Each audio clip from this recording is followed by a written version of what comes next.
এতিয়া ভাৰতীয় জনতা পাৰ্টি যি চৰকাৰৰ যিটো ধাৰণা হৈছে যে তেওঁলোকে 10,000 টকা দিব, চাউল দিব, দাইল দিব। হা, এতিয়া প্ৰথম কথাটো হৈছে তোমাৰ 10,000 টকা চাউল দিয়া, দাইল দিয়া হয়। কেতিয়াবা এটা যদি ক্ৰাইচিছ হয়, হা, কিবা এটা সাংঘাতিক ধৰণৰ দুৰ্ভিক্ষ হ'ল, তেতিয়া চাউল দাইল কিয় তুমি সকলো বস্তু দিব লাগিব, এইটো চৰকাৰৰ কৰ্তব্য। কিন্তু সাধাৰণ অৱস্থাত মানুহক কৰিব লাগে এম্পাৱাৰ, সবলীকৰণ কৰা। আৰু সবলীকৰণ স্বনিৰ্ভৰ, আৰু স্বনিৰ্ভৰ কেৱল অৰ্থনৈতিকভাৱে স্বনিৰ্ভৰ নহয়, ৰাজনৈতিকভাৱে ৰাজনৈতিক অধিকাৰ থাকিব লাগিব। এতিয়া যিটো অৱস্থা হৈছে তাত তাৰমানে বহুদিন আগতে ভাৰতীয় জনতা পাৰ্টীয়ে কিছুমান শ্লোগান দিছিল, কি যে প্ৰথমতে বিৰোধী মুক্ত ভাৰত, কংগ্ৰেছ মুক্ত ভাৰত, একদল এক ৰাষ্ট্ৰ। এতিয়া তেওঁলোকে যিটো কৰি আছে, কাৰ্যকৰীভাৱে যিটো কৰি আছে, দেখাত নিৰ্বাচন হৈছে। আৰু নিৰ্বাচনত কেনেকুৱা ধৰণৰ জাল জালায়াতি হৈছে, কেৱল ভোট দিয়া প্ৰদানত নহয়, ভোট কাউণ্টিং কৰাতে নহয়, EVMতে নহয়, গোটেই প্ৰক্ৰিয়াটোৱে ফ্ৰড, আৰম্ভণিৰ পৰা শেষলৈকে।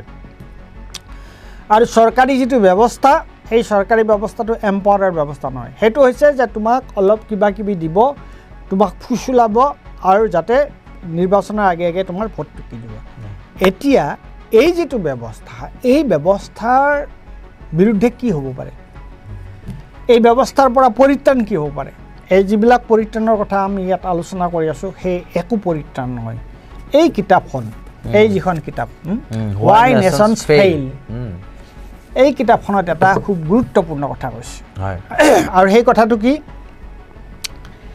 যে ইয়াৰ পৰিৱৰ্তন হ'বলৈ হ'লে এটা ৰাজনৈতিক পৰিৱৰ্তন হ'ব লাগিব। হয়তো যিসমূহ ৰাষ্ট্ৰীয় পৰ্যায়ৰ সংবাদ মাধ্যম বা যিসমূহ সমীক্ষা প্ৰকাশ কৰা সংস্থা, তেওঁলোকেও ভবা নাছিল যে বিহাৰত এনেকুৱা এটা মানে ৰিজাল্ট হ'ব। আৰু যি ৰিজাল্ট সঁচাকৈ এক আশ্চৰ্যকৰ বুলিয়ে ক'ব লাগিব। এই এক্সিট পোল যিসকল সংস্থাই দিছিল, তেওঁলোকেও 130 পৰা 150 দিছিল, কিছুমানে 160, খুব বেছি 167লৈকে দিছিল। কিন্তু এনেকুৱা ধৰণে 203খন আসন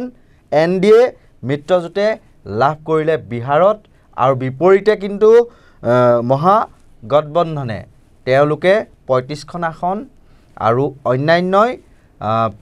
প্ৰায় 5খন আসন লাভ কৰিবলৈ সক্ষম হ'ল। আৰু এই ক্ষেত্ৰত এনেকুৱা ধৰণৰ এটা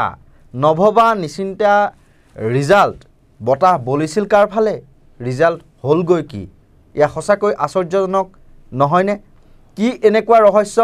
লুকাই থাকিব পাৰে, বা কি মেজিকৰ বলত এনেকুৱা ধৰণে এক ৰিজাল্ট লাভ কৰিলে, সেয়া আমি সবিস্তাৰে আজি আমাৰ এই বিশেষ অনুষ্ঠান সাময়িকীত আলোচনা কৰিম। প্ৰত্যেক দিনাৰ দৰেই মোৰ সৈতে আছে নৰ্থ ইষ্ট নাওৰ মুখ্য সম্পাদক পৰেশ মালাকাৰ ডাঙৰীয়া। আৰু প্ৰথমতেই মই আপোনাৰ ওচৰলৈ আহিছোঁ, যিখন বিহাৰৰ প্ৰতিচ্ছবি বা যিটো ফলাফল আপুনি দেখিলে, কি ভাবে বা কি ক'ব? এনেকুৱা এটা ৰিজাল্ট হ'ব বুলি ভাবিছিল নে আপুনি? কি ক'ব সমগ্ৰ বিষয়? এতিয়া এইটো সন্দৰ্ভত আচলতে কথা ক'বলৈ এতিয়া অকণমান চিন্তাৰ বিষয় হৈছে, কিয়নো প্ৰথম যেতিয়া বিহাৰত ভোট চুৰিৰ কথাটো ওলাইছিল আৰু সকলোৱে তেতিয়া আলোচনা কৰিছিল যে এইবাৰ বতাহটো বেলেগ ধৰণে বলিছে। কিন্তু তাৰপিছত আমি আকৌ দেখা পালোঁ যে ঠিক নিৰ্বাচনৰ নিৰ্বাচন ওচৰ চাপাৰ লগে লগে এই ভোট চুৰিক লৈ ৰাহুল গান্ধী বা তেজস্বী যাদৱে যিটো উত্তেজনা বা মানুহৰ মাজত যি ধৰণৰ এটা জাগৰণ এটা আনিছিল, সেই জাগৰণটো আমি কিন্তু অলপ স্থিমিত হোৱা দেখা পালোঁ। আৰু তাৰপিছত বিজেপিৰ কথাটোতো ক'বই নালাগে, তেওঁলোকে কি ধৰণৰ হেৰি কৰিছে।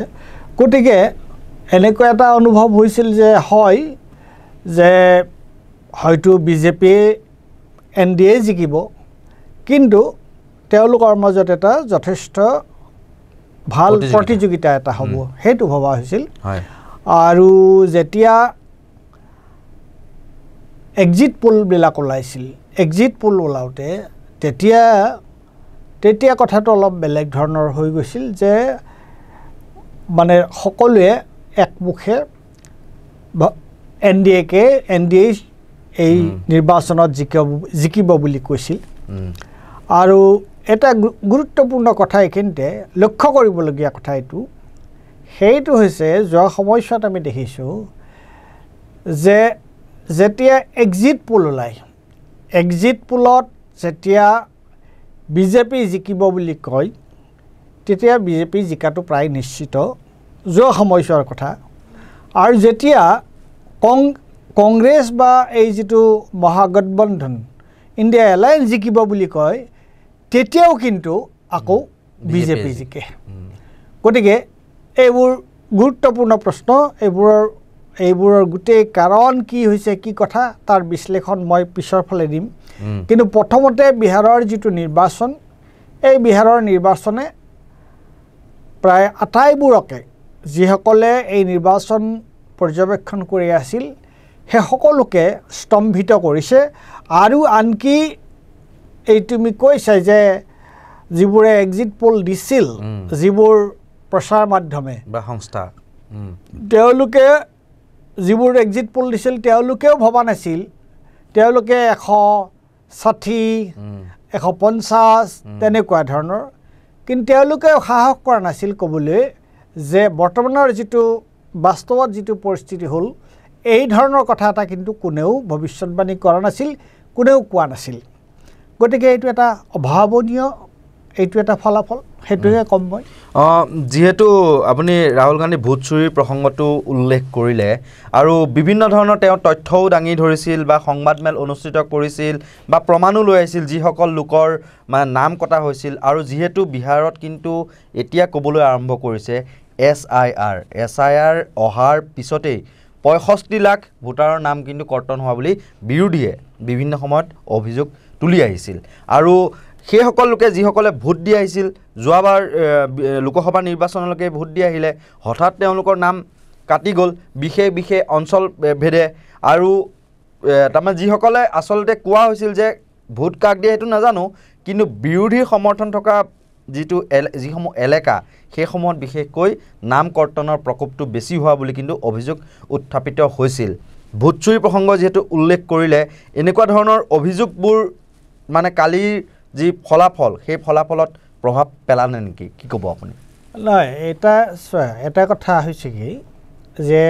এফালৰ পৰা চাবলৈ গ'লে মই আগতে ক'লোঁ যে এইটো এটা স্তম্ভিত হ'বলগীয়া অভাৱনীয় এটা ফলাফল আৰু অন্য ফালৰ পৰা যদি কোৱা যায় যে এইটো চাবলৈ গ'লে এটা এক্সপেক্টেড অৰ্থাৎ এনেকুৱা ধৰণেই যেন ৰিজাল্টটো হ'ব এনেকুৱা ধৰণৰে যেন ফলাফল এটা হ'ব তাৰ কিয়নো যদি ভোট চুৰিৰ কথা কোৱা হয় যদি অন্যান্য প্ৰশ্নবিলাক অনা হয় তেতিয়াহ'লে কিন্তু এইটো ৰিজাল্টটো এটা অভাৱনীয় ৰিজাল্ট নহয় এই যিটো ফলাফল এইটো এটা মানে কেনেকুৱাকৈ কি হৈছে ঘটনাটো কি হৈছে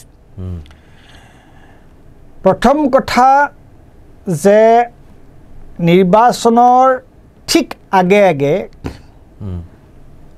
65 লাখ হয়নে 65 লাখ মহিলাক যে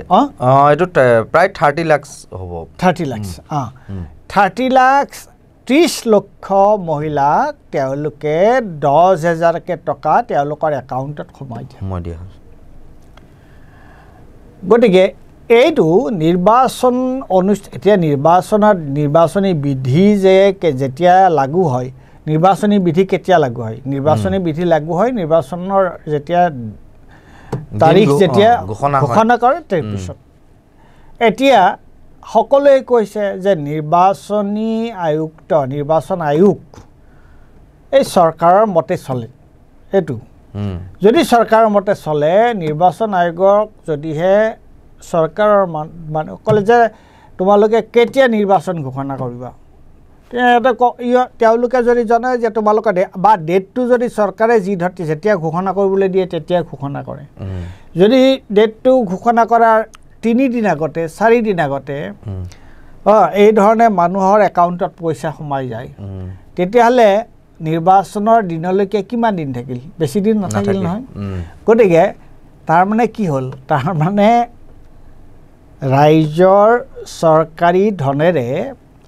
এটা নিৰ্দিষ্ট ৰাজনৈতিক দল বা এটা নিৰ্দিষ্ট ৰাজনৈতিক দলৰ যিটো যুক্ত মৰ্চা তেওঁলোকৰ হৈ চৰকাৰী ধনেৰে তেওঁলোকক এটা ভেটি দিয়াৰ দৰে ঘটনা হ'লে নহ'ল হ'ল গতিকে সেইটো এটা আৰু ২ নম্বৰ কথা কি হৈ আছে এই যে ভোট চুৰিৰ গোটেই যিটো প্ৰপঞ্চ এই প্ৰপঞ্চটো কি এই প্ৰপঞ্চটো এইটো যে যিসকল লোকে NDAক ভোট দিয়ে তেওঁলোকৰ ভোট যিমান আছে ভোটৰ তালিকাত তাতকৈও বেছি সেইটো কেটেগৰী কৰিব পৰা যায় আৰু যিসকল লোকে NDAক ভোট নিদিয়ে কোন সেইটো হৈছে সংখ্যালঘুসকল ভোট নিদিয়ে কোন সেইটো হৈছে গৰীব বা দলিত তেওঁলোক গতিকে ভোট নিদিয়ে কোন যিবিলাক মাইগ্ৰেণ্ট লেবাৰ আছে গতিকে এতিয়া যিটো 65 লাখ ভোট যে কৰ্তন কৰা হৈছিল সেই বেছিভাগ মানুহে আছিল তেনেকুৱা ধৰণৰ গতিকে তেনেহ'লে কি কৰা হ'ল ভোট চুৰিৰ যোগেদি এই মই যিটো ক'লোঁ ভোট চুৰিৰ যিটো প্ৰপঞ্চ এফালেদি যিসকল সংখ্যাগুৰু যিসকল লোক আছে তেওঁলোকৰ ভোটটো যাতে অলপ বেছিকৈ হয় সেইটো নিৰ্বাচন আয়োগে নিজেই সেই ব্যৱস্থাটো কৰিলে আৰু বিজেপি বিৰোধী যিটো ভোট আছে NDA বিৰোধী যি ভোট আছে সেই ভোটটো যাতে কম হয় তাৰ কাৰণে তেওঁলোকৰ নাম যিমান পৰা যায় সিমান কৰ্তন কৰা হ'ল 65 লাখৰ কথা ওলাইছে আৰু নিৰ্বাচনৰ দিনাও আমি লক্ষ্য কৰিছোঁ সেইটো কিমান ব্যাপক হৈছে সেইটো নাজানো কিন্তু আমি লক্ষ্য কৰিছিলোঁ যে বহুত মানুহ নিৰ্বাচন ভোট দিবলৈ গৈ দেখিছে তেওঁলোকৰ নাম বিভিন্ন সংবাদ প্ৰকাশ পাইছে আমি যে তেওঁলোকৰ নাম ভোটৰ তালিকাত নাই তে সেই মুহূৰ্তত তেওঁলোকে একো কৰিব নোৱাৰে হয় ঘৰৰ যদি 10টা ভোট আছে তাৰ 4টা ভোটৰ তালিকাত নাম আছে আৰু 6টা ভোটৰ তালিকাত নাম নাই গতিকে তেওঁলোক বঞ্চিত হ'ল আৰু সেই সময়ত তেওঁলোকৰ হাতত কৰিবলগীয়া একো নাথাকে নিশ্চয়কৈ এতিয়া মানে যেহেতু এইবিলাক দেখিবলৈ পোৱা গ'ল আপুনি এটা উদাহৰণ দিলে যে যিসকল জীৱিকা দিদি বুলি তেওঁলোকে নাম দিছিল অসমত যেনেকৈ লাখপতি বাইদেউ এতিয়া একাউণ্টক 10,000 টকাকৈ মহিলাক সোমোৱাই দি আছে আৰু এটা আঁচনি কিন্তু তেওঁলোকে 2টা আঁচনি বিশেষকৈ লৈছিল মই উল্লেখ কৰি থওঁ এইখিনিতে দৰ্শকসকলৰ প্ৰতি যে যি 400 টকাৰ পেঞ্চন লাভ কৰি আছিল বৃদ্ধ পেঞ্চন হঠাৎ 1100 টকালৈ বৃদ্ধি কৰি দিয়া হ'ল আৰু লগতে জুলাই মাহত চলিত বৰ্ষৰ জুলাই মাহত 35% যুৱতীৰ বাবে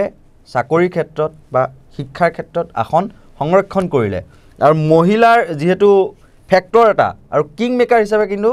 তাৰমানে থিয় দিলে এইবিলাক কামৰ বাবে আৰু এই ক্ষেত্ৰত আৰু এটা কথা কিন্তু মানে এইটো মই উল্লেখে কৰি থলোঁ এতিয়া বিৰোধীয়ে একাংশই ক'বলৈ ধৰিছে যে কিবা মেনুপুলেট হৈছে গোটেই প্ৰক্ৰিয়াটো ইলেকশ্যন প্ৰক্ৰিয়াটো আপুনিও তেনেকৈ ভাবেনে কিবা মেনুপুলেট হোৱা যেন অনুভৱ কৰে বা সন্দেহ সেইটো চোৱা প্ৰথম কথাটো হৈছে কি যে ইলেকশ্যন প্ৰক্ৰিয়া মেনিপুলেশ্যন ইলেকশ্যন প্ৰক্ৰিয়াৰ তাক মানে বিসংগতি বা তাত তোমাৰ তাক মেনিপুলেশ্যনৰ অসমীয়া শব্দটো কি হ'ব যে তাক তোমাৰ নিজৰ মতে চলোৱা নিজৰ ধৰণে তোমাৰ নিজৰ ধৰণে লৈ অহা সজাই পৰাই লোৱা গতিকে তাক তোমাৰ কেনেকুৱাকৈ সেইটো নিয়ন্ত্ৰণ কৰা হয় সেই বস্তুটো সেইটো বৰ ব্যাপক কেনেকৈ ব্যাপক মই কৈছোঁ ভাৰতীয় জনতা পাৰ্টি বিশেষকৈ এতিয়া মোদী যেতিয়া শাসনলৈ আহিল মোদী শাসনলৈ অহাৰ পিছৰ পৰা আমি এটা বস্তু দেখা পালোঁ সেইটো কি যে তেওঁলোকৰ যিবোৰ পলিচি তেওঁলোকে যিবোৰ নীতি গ্ৰহণ কৰে সেই নীতি গ্ৰহণ তেওঁলোকে চৰকাৰ গঠন কৰা দিনৰ পৰা চৰকাৰৰ যি অন্তিম দিন তেতিয়ালৈকে তেওঁলোকৰ মুখ্য লক্ষ্য হৈছে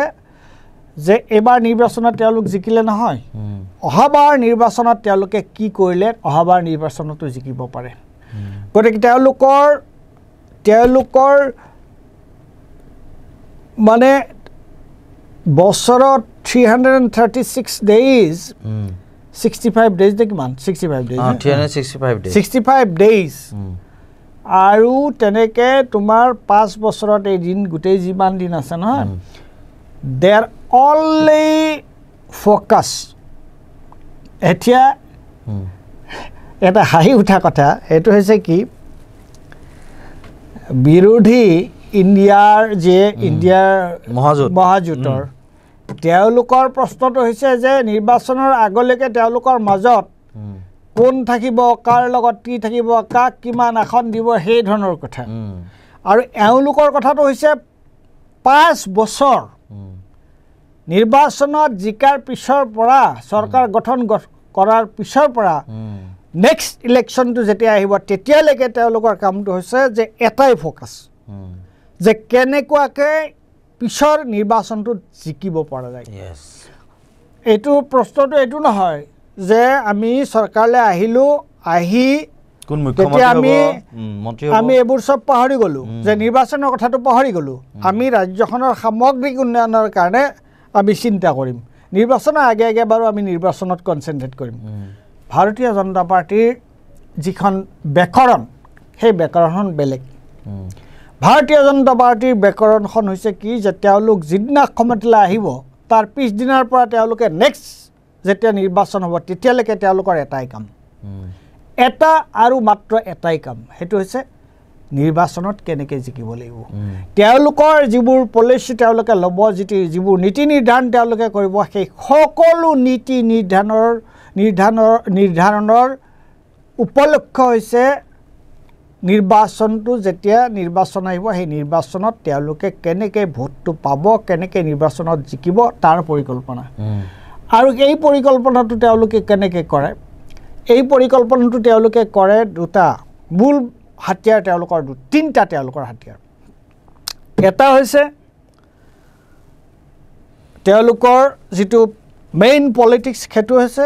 এটা বিভাজনৰ যিটো পলিটিক্স হেতু কিন্তু মেইন বুলি মই নকওঁ হেতু এটা দুই নম্বৰটো হৈছে যে ষ্টেট পাৱাৰ ৰাষ্ট্ৰযন্ত্ৰটো কেনেকুৱাকৈ ব্যৱহাৰ কৰিব লাগিব সম্পূৰ্ণৰূপে নিজৰ নিয়ন্ত্ৰণত ৰাখি ষ্টেট ইণ্ডিপেণ্ডেণ্ট নহয় ষ্টেট মেচিনাৰী তেওঁলোকে ব্যৱহাৰ কৰিব আৰু ষ্টেট মেচিনাৰী বুলি কোৱাৰ লগে লগে এতিয়া ইলেকশ্যন কমিশ্যন তাৰ ভিতৰত সোমাই গ'ল সেইটো তাৰপিছত কি আহিল তাৰপিছত আহিল তোমাৰ এই কি বুলি ক'লা তুমি জীৱিকা দিদি তাৰপিছত আহিল যিটো কথা মই আগতে কৈছোঁ তাৰপিছত আহিল যে ষ্টেটৰ যিটো ফাণ্ড চৰকাৰী যিটো পইচা সেই চৰকাৰী পইচাৰে তেওঁলোকে ভোট কিনাৰ কাৰণে তেওঁলোকে সেই চৰকাৰী পইচা কেনেকৈ ব্যৱহাৰ কৰিব গতিকে কি হ'ল তিনিটা এটা হ'ল এটা বিভাজনবাদী পলিটিক্স বিভাজনৰ পলিটিক্স য'ত গুড গভৰ্নেন্স বা এইবিলাক প্ৰশ্ন নাই তাত হৈছে কি যে ইউ হেভ টু ডিভাইড দি ভোটটো বিভাজন কৰিব লাগিব সংখ্যাগুৰুক তুমি তোমাৰ লগত ৰাখিব লাগিব আৰু সংখ্যালঘুকো বিভিন্ন ধৰণে তোমাৰ ভয় ভীতি প্ৰদৰ্শন কৰি বা অলপ উপঢৌকন দি তেওঁলোকৰ ভোটটো নিজৰ হাতলৈ আনিব লাগিব আৰু তাৰপিছত যিটো মই ক'লোঁ যে তোমাৰ ৰাষ্ট্ৰযন্ত্ৰ যিটো সেইটো ব্যৱহাৰ কৰিব লাগিব আৰু চৰকাৰী যিটো ৰাজহ যিটো পইচা সেইটো ভোট কিনাত ব্যৱহাৰ কৰিব লাগিব গতিকে আমি যদি দেখা চাওঁ এই কথাটোৱে ঘটি আছে এই কথাটো তীব্ৰৰ পৰা তীব্ৰতৰলৈ গৈ আছে প্ৰথম আমি লক্ষ্য কৰিলোঁ সেইটো ক'ত হাৰিয়ানা তাৰপিছত আমি লক্ষ্য কৰিলোঁ ক'ত মহাৰাষ্ট্ৰ তাৰপিছত ক'ত লক্ষ্য কৰিলোঁ আমি এতিয়া বিহাৰ প্ৰথমতে মহাৰাষ্ট্ৰত 2100 টকা তাৰপিছত হাৰিয়ানাটো একেই এতিয়া 10000 টকা কৰি পেলালে এতিয়া আমি দেখা পালোঁ বিহাৰত এইটোৱে হৈছে তেওঁলোকৰ মানে কেনেকুৱাকৈ তেওঁলোকৰ একমাত্ৰ তেওঁলোকে জানে যে আমি যদি ক্ষমতাত থাকিব লাগে তেতিয়াহ'লে ক্ষমতা মানে হৈছে ৰাষ্ট্ৰযন্ত্ৰটোৰ আমি নিয়ন্ত্ৰণ থাকিব লাগে তেতিয়াহ'লে ৰাষ্ট্ৰযন্ত্ৰৰ নিয়ন্ত্ৰণ থাকিবলৈ হ'লে আমাক মানুহে ভোট দিব লাগিব আৰু ভোট যদি দিব লাগে তেতিয়াহ'লে মানুহৰ ভোটটো আমি কেনেকুৱাকৈ পাম তাৰ ব্যৱস্থাটো আমি কৰিব লাগিব আৰু আমাৰ শাসনত থকা গোটেই সময়খিনি আমাৰ কাম হ'ব সেইটো এতিয়া আমাৰ ইয়াতে হিমন্ত বিশ্ব শৰ্মাৰ গোটেই সময়খিনিত কামটো কি হৈছে গোটেই সময়খিনিৰ কামটো হৈছে ৰাজ্যখনৰ সামগ্ৰিক উন্নয়নৰ কথা চিন্তা কৰাটো নহয় মচুৰ দাইল দিছে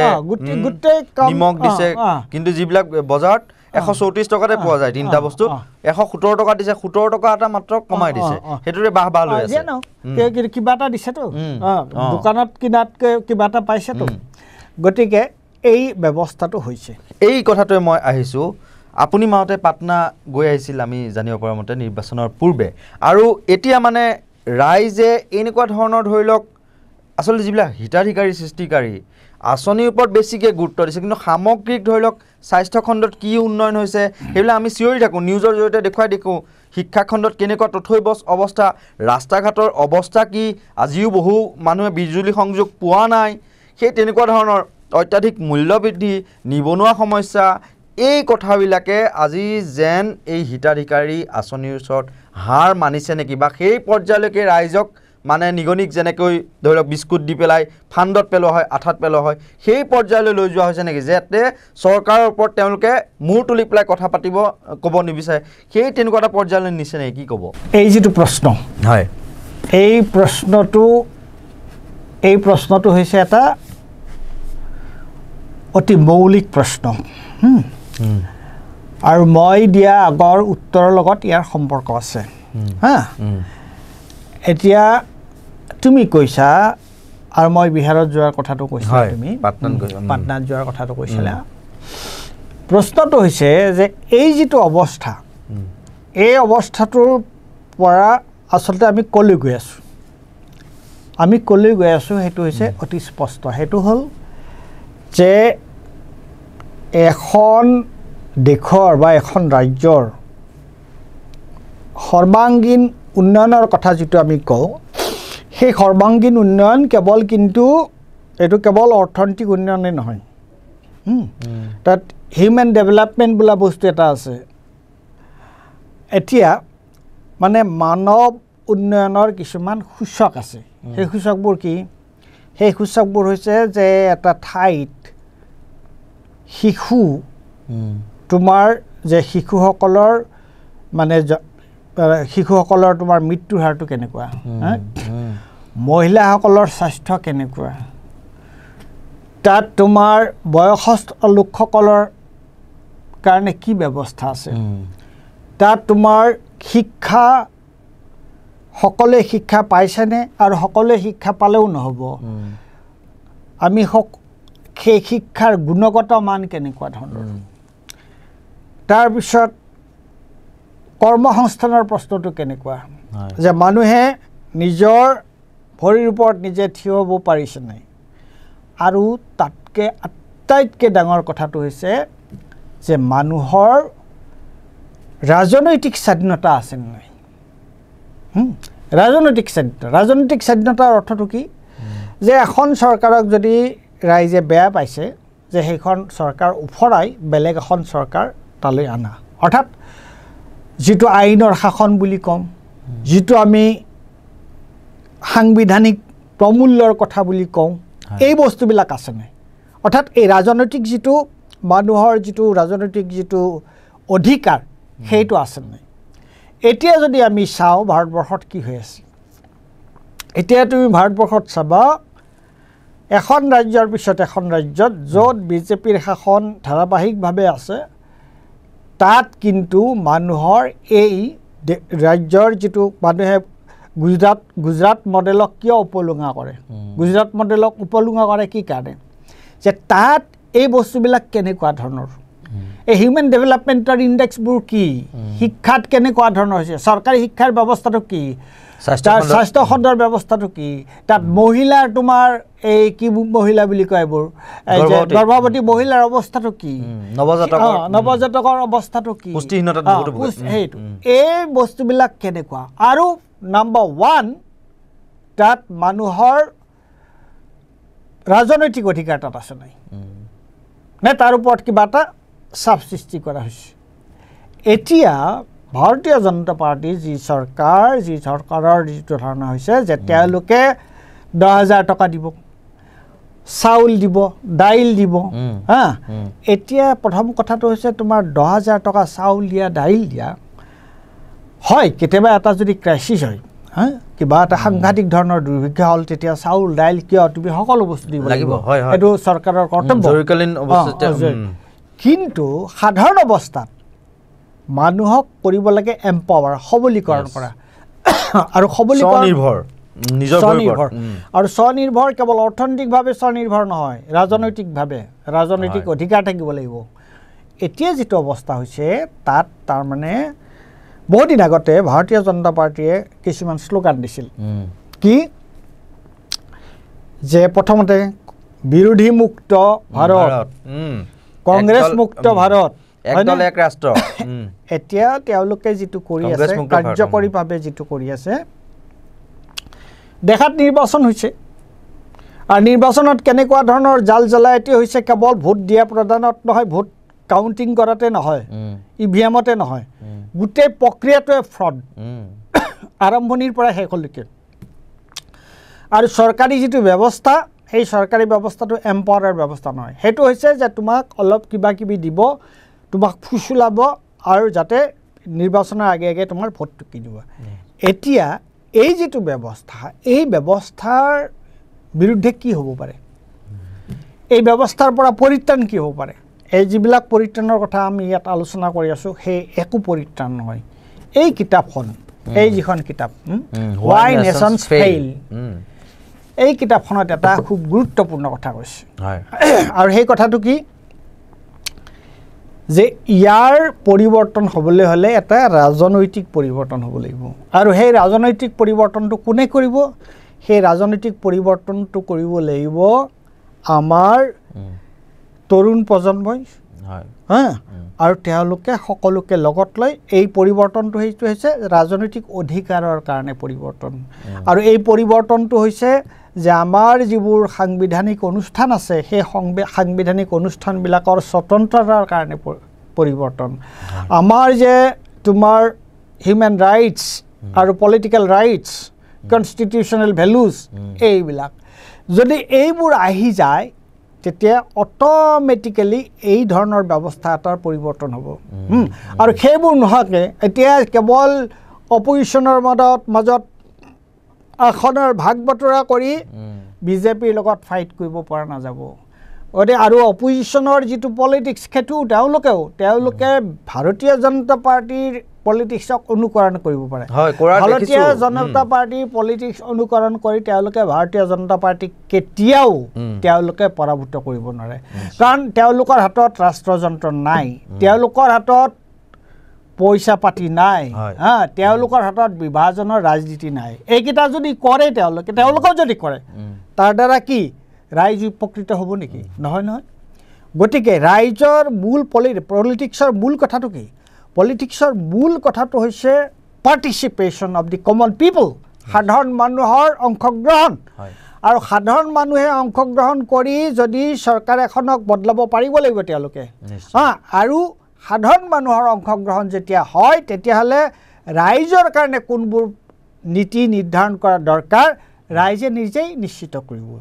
সেইটো এই ধৰণৰ মেকানিজিম, এই ধৰণে যেনেকুৱাকৈ বিজেপি এতিয়া মেনিপুলেট কৰি পেলাই যিটো কৰি আছে, সেইটো নহয়। গতিকে আমি এটা বৰ বেয়া সময়ৰ ফালে গৈ আছোঁ। এইবোৰ কথা কিন্তু আমি দেখিছোঁ যে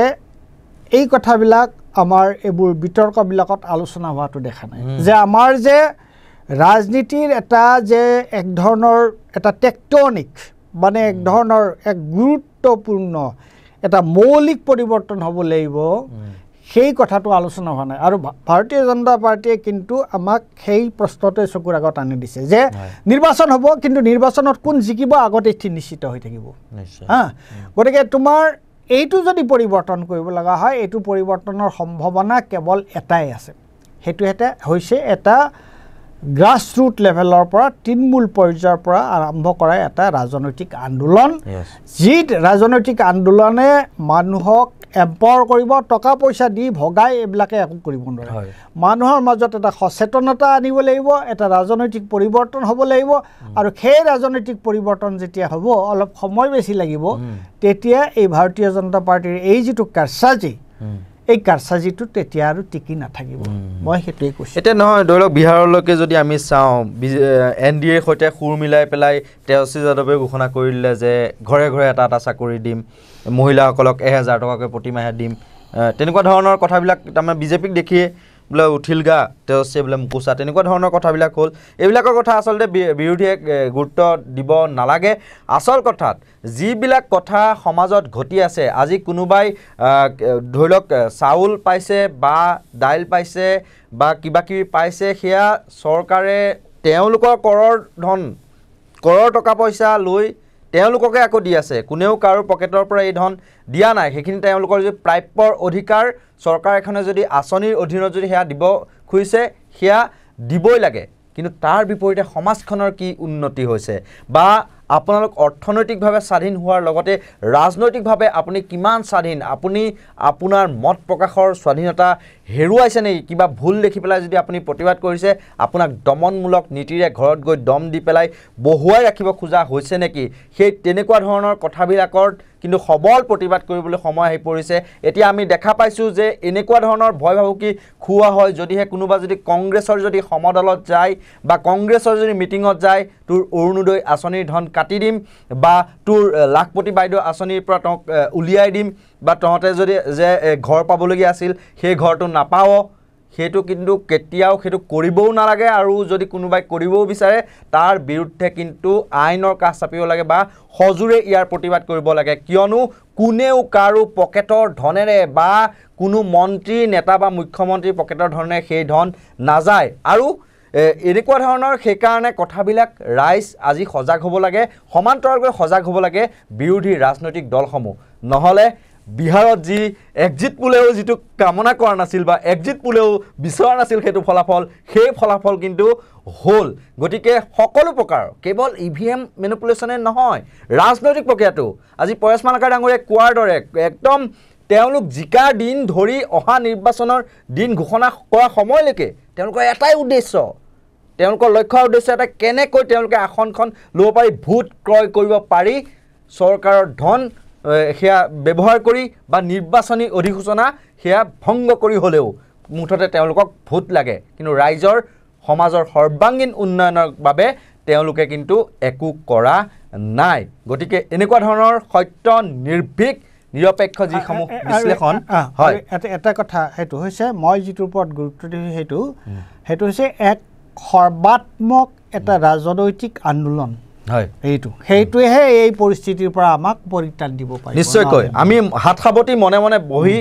থকাৰ পৰিৱৰ্তে ৰাজনৈতিকভাৱে এটা সৰ্বাত্মক পৰ্যায়ত কিন্তু মানে আন্দোলন গঢ়ি তুলিব লাগিব যাৰ দায়িত্ব ল'ব লাগিব বিৰোধী ৰাজনৈতিক দলসমূহে আমাৰ আজি সংবাদ মাধ্যমত আমি ইছ্যুবোৰ আমি দেখুৱাব পাৰিম আমি ৰাইজক সজাগ কৰিব পৰা আমাৰ এটা ক্ষমতা চৰকাৰক প্ৰশ্ন কৰাৰ ক্ষমতা আছে সেই কামখিনি আমি কৰি যাম কিন্তু মূলতঃ গ্ৰাউণ্ডত গৈ পেলাই যিসমূহ ৰাইজক সজাগ কৰাৰ দায়িত্ব সচেতন কৰাৰ দায়িত্ব বা এটা ৰাজনৈতিক আন্দোলন গঢ়ি তোলাৰ দায়িত্ব কিন্তু বিৰোধী ৰাজনৈতিক দলসমূহক কেৱল চাউল দাইল চেনিৰে যে এখন সমাজ নীতিকে বা অন্যান্য সমস্যাসমূহ যে সমাধান হৈ নুঠে ৰাস্তা ঘাট